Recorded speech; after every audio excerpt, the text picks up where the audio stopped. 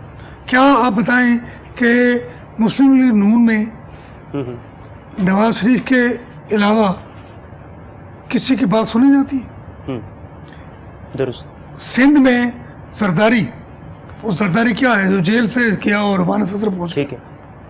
آپ بتائیں نا کہ کیا کسی میں جرت ہے کہ وہ زرداری کے متعلق بات کر سکے؟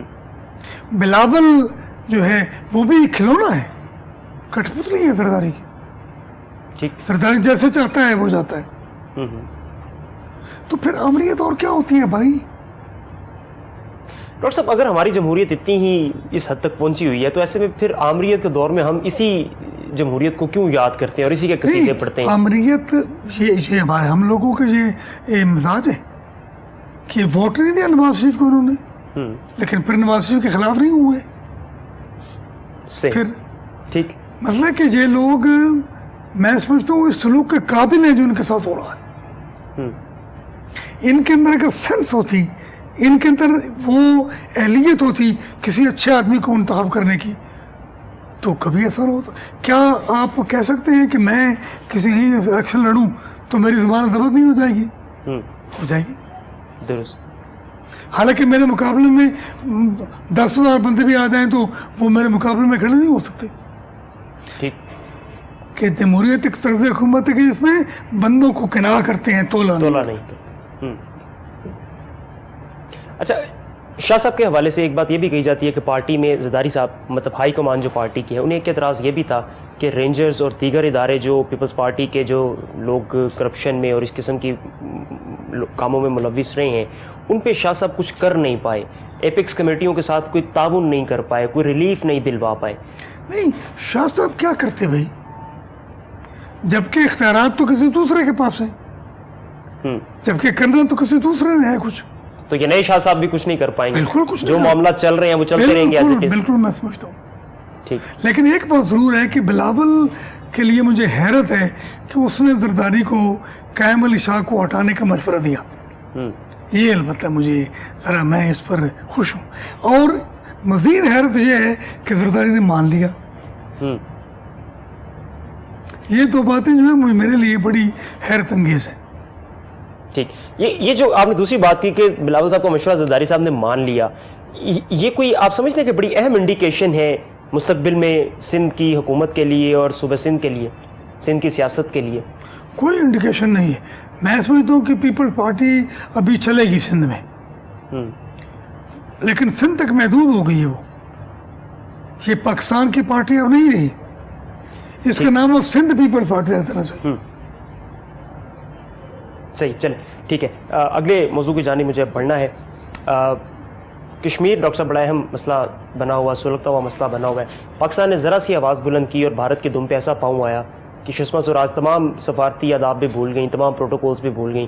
وزیر اعظم صاحب کا ڈائریکٹ نام لے کے تو ان کو یہ مشورہ دیا جانے لگا کہ آپ چپ رہیں، کام سے کام رکھیں، کیونکہ وزیر اعظم صاحب نے برہان وانی کو شہید کہا اور مظفر آباد میں کشمیر بنے گا پاکستان کا نعرہ لگایا. اس پہ میں آپ کے ویوز لینا چاہوں گا، لیکن ایک بریک مجھے یہاں پہ لینا اگر آپ اجازت دیں تو، کیونکہ مجھے بریک کے لیے کہا جا رہا ہے. میں اجازت نہیں دوں گا تب بھی آپ بریک لے لیں گے کیونکہ مجھے کہا جا رہا ہے. چلیں ناظرین ایک چھوٹا سا بریک لیتے ہیں، واپس آتے ہیں اور بات کرتے ہیں.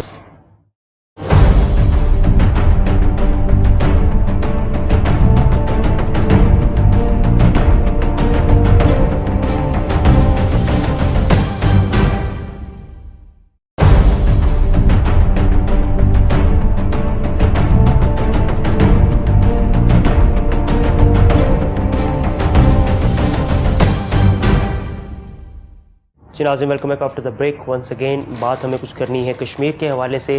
بھارتی وزیر خارجہ سشما سوراج جن کو خوب آگ بگولا جو ہی وزیر اعظم نواز شریف صاحب کے کشمیریوں کی حمایت میں دیے گئے چند ایک بیانات کی بنا پہ. ڈاکٹر صاحب بریک سے پہلے بھی جیسے میں نے بات کی کہ نواز شریف نے جو برہان وانی کے لیے کہا اور پھر کشمیر بنے گا پاکستان کا نعرہ مظفر آباد میں لگا، دھمک لگتا ہے دلی تک گئی اس کی.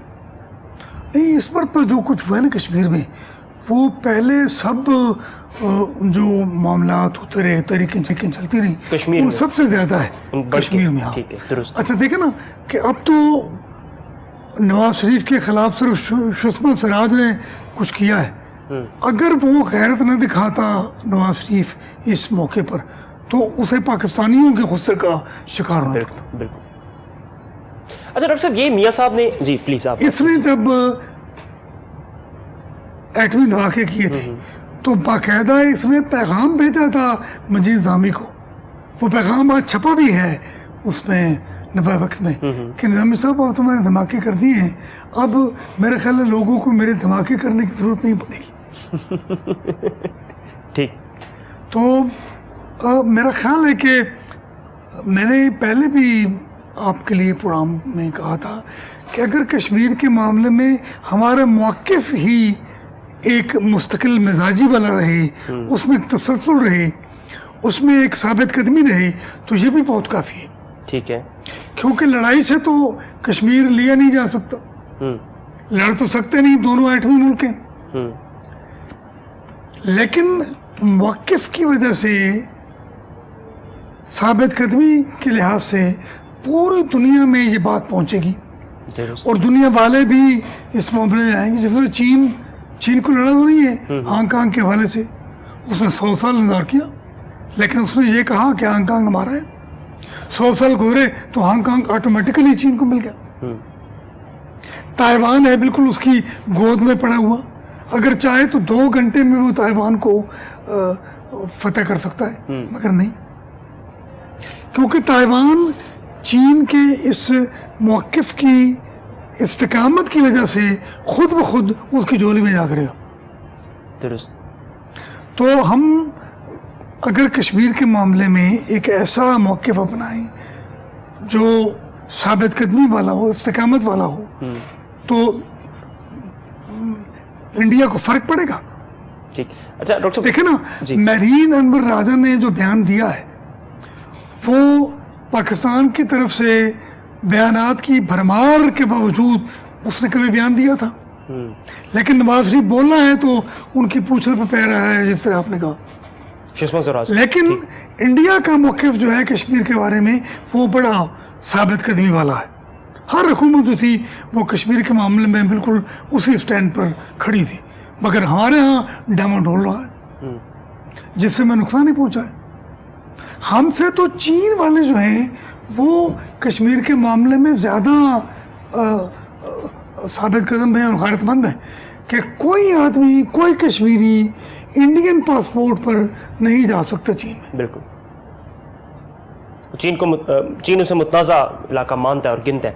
اچھا ڈاکٹر صاحب آپ نے جیسے کہا کہ دونوں ایٹمی ملک ہیں اور جنگ تو کر نہیں سکتے, جنگ کے متحمل تو ہو نہیں سکتے. رشین میڈیا میں اس حوالے سے آج بڑی ایک دلچسپ سٹوری چھپی ہے ایک روسی اخبار میں. انہوں نے کہا جی کہ کشمیر کے مسئلے کے اوپر پاکستان اور بھارت کے مابین جنگ چھڑنے کا خدشہ جو ہے وہ پیدا ہو چکا ہے. اب چاہے یہ جنگ نہ ہو, لیکن میرا خیال ہے کہ اس سے دونوں ممالک کی جو پالیسی کی ایک فرمنس ہے, ایک جو موقف کی سختی ہے, وہ ضرور ظاہر ہوتی ہے. ہاں, اور پھر یہ ضروری بھی ہے کہ جنگ نہ ہو, جنگ ہوگی بھی نہیں, لیکن جنگ ہونے کا خطرہ جو ہے وہ اڑاتا ہے سر پر, ماحول ایسا بن جائے. ہاں درست. ٹھیک. تو مودی کے ہی زمانے میں یہ باتیں ہوئی ہیں ساری کی ساری, جو گڑبڑیں ہمیں نظر آتی ہیں مختلف علاقوں میں, وہ مودی کے زمانے میں, کیونکہ مودی بڑا کچرا ہے. وہ خام خواہ مسلمانوں کو انڈیا میں ذلیل کر کے خوش ہوتا ہے. گجرات میں اس نے قتل عام کیا مسلمانوں کا, اس سلسلے میں ہندوؤں نے اسے وزیر اعظم بنا دیا. اب وہ کشمیر میں کر رہا ہے تو دوسری بار وزیر اعظم بنے گا, تو وہ کم از کم تیسری بار وزیر اعظم بنے گا کہ تاکہ ثابت کر سکے کہ میں نواز شریف کا دوست ہوں. ٹھیک. ڈاکٹر صاحب چند دن پہلے تک تو سشما سوراج صاحبہ بڑے گن گا رہی تھیں وزیر اعظم نواز شریف اور وزیر اعظم مودی کے تعلقات کی, کہ دونوں کے درمیان ذاتی سطح پہ تعلقات ہیں جو دونوں ممالک کے لیے بہت اچھے ہیں. چند دن بعد ہی اب ان کی بالکل ہی ایک زبان ہی بدل گئی ہے. وہ کہتی ہیں جی کہ نواز شریف صاحب کشمیریوں کے لیے دعائیں نہیں دہشت گرد بھیجتے ہیں. اگر اس بات کو مظفر وانی کے ساتھ لنک کیا جائے تو مظفر وانی جو تھا وہ تو کبھی پاکستان آیا ہی نہیں, کشمیر میں پیدا ہوا, کشمیر میں پلا بڑا, کشمیر میں ہی لڑا, کشمیر میں شہید ہوا. مظفر وانی ایک بڑا زبردست آدمی تھا. میں نے شاید پہلے بھی کہا تھا کہ یہ وہ آدمی ہے جس کا 50 مرتبہ جنازہ پڑھا گیا. بالکل.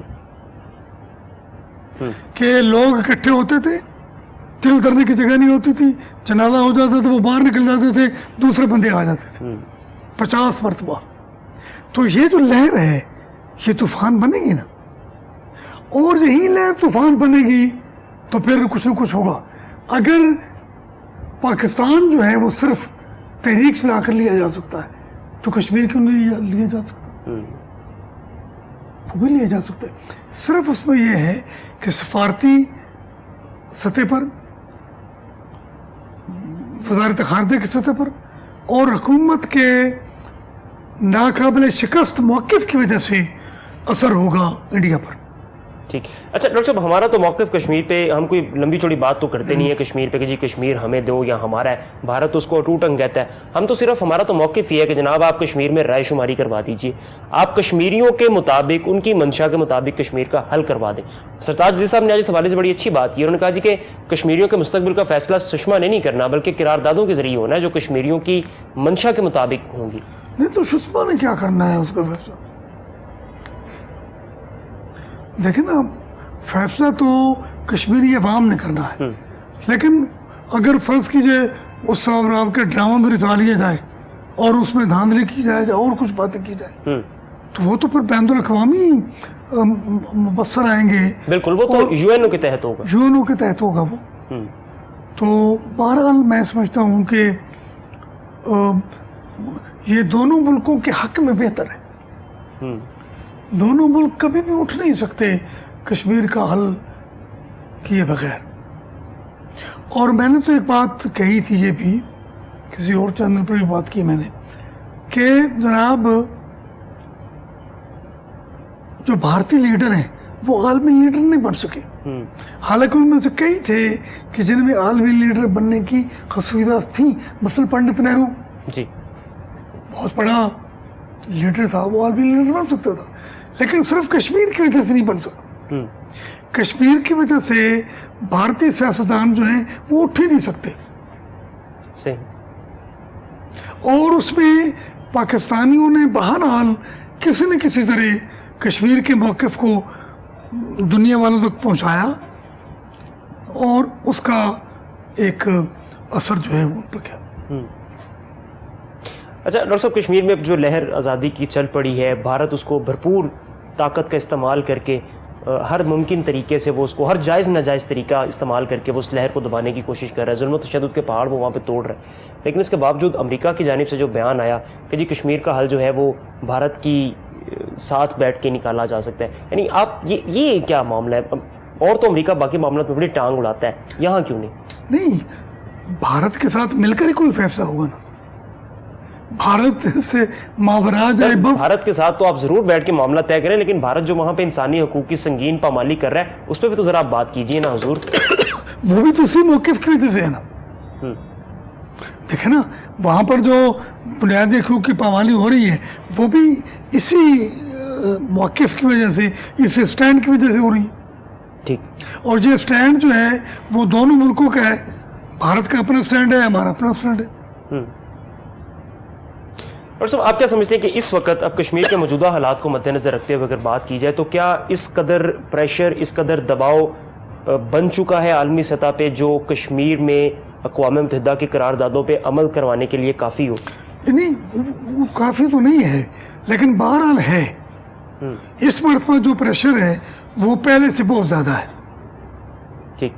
اور اس کا نتیجہ کوئی نہ کوئی نکلے گا لازماً اگر اس پر استقامت اختیار کی گئی تو. میرے خیال میں نواز شریف کو کسی نے سمجھا دیا. ڈاکٹر صاحب سمجھا دیا، یہ نواز شریف صاحب والی بات بڑی اہم ہے. نواز شریف صاحب نے آزاد کشمیر والے جو انتخابات جیتے ہیں بڑی واضح اکثریت سے، 41 میں سے 31 سیٹیں انہوں نے جیتی ہیں. یہ بیانات صرف وہ الیکشن میں جو انہوں نے جیت لی ان کشمیریوں کو مطمئن کرنے کے لیے ہے، یا آپ سمجھتے ہیں کہ نواز شریف صاحب واقعی اس دفعہ ان میں کوئی کچھ جاگ گیا ہے یا ان میں کوئی چیز آ گئی ہے؟ دیکھیں جی، جب سیاست تو سیاست ہے نا، یعنی جو بیان کسی سیاستدان کی طرف سے آئے گا تو ہم اس کے لیے تو یہ تو نہیں کہہ سکتے کہ یہ کوئی غیر سیاسی بات ہے. سیاست تو اس میں ضرور ہوتی ہے، لیکن بیان جو ہے وہ اپنی اصل میں ظاہر کر دیتا ہے کہ کیا کہا جا رہا ہے. وہ اگر سیاست بھی کی جا رہی ہے تو اس کے جو الفاظ ہیں، جو اس کی شدت ہے وہ ہم تک پہنچتی. وہ اگر نہ ہوتی تو شسمت سراج اس طرح بغول کیوں ہوتی؟ اور دیکھیں الیکشن تو ہو چکے ہیں اس کے بعد نواز شریف کو کیا ضرورت ہے کہ وہ کشمیری کو خوش کرنے کے لیے یہ بات کرے؟ نہیں، کیونکہ ڈاکٹر صاحب دیکھیں نا، الیکشن کمپین میں یہی نواز شریف صاحب تھے جن کے لیے ان کے مخالفین مودی کا یار، غدار اور اس قسم کی باتیں تو اس ہوتی کا مطلب ہے کہ پھر کشمیریوں نے مودی کے یار کو ووٹ دیا؟ تو اس چیز کو بیلنس کیا نواز شریف صاحب نے نہیں کشمیر کے لیے بیانات دے میں کے؟ سمجھتا ہوں کہ الیکشن کے بعد نواز شریف کو بیانات کا کوئی فائدہ نہیں تھا. اس کے پاس سیٹیں آ گئی جس طرح اب اس کے پاس ہے پاکستان. یعنی چلے نواز شریف صاحب نے مودی کے یار والا جو نعرہ تھا اس کا تو جواب دے دیا یہ بات کر کے. کہ کشمیریوں نے ثابت کر دیا کہ نواز شریف مودی کا یار نہیں ہے. نہیں، چلے ٹھیک ہے. بہت شکریہ ڈاکٹر صاحب، آپ کا پروگرام مجھے اب وائنڈ اپ کرنا ہے. ناظرین آپ کا بہت شکریہ، پروگرام آپ نے ملاحظہ کیا. فی الحال ہمیں دیجیے اجازت، آپ سے ملاقات ہوگی کل. اپنا خیال رکھیے گا. اللہ حافظ.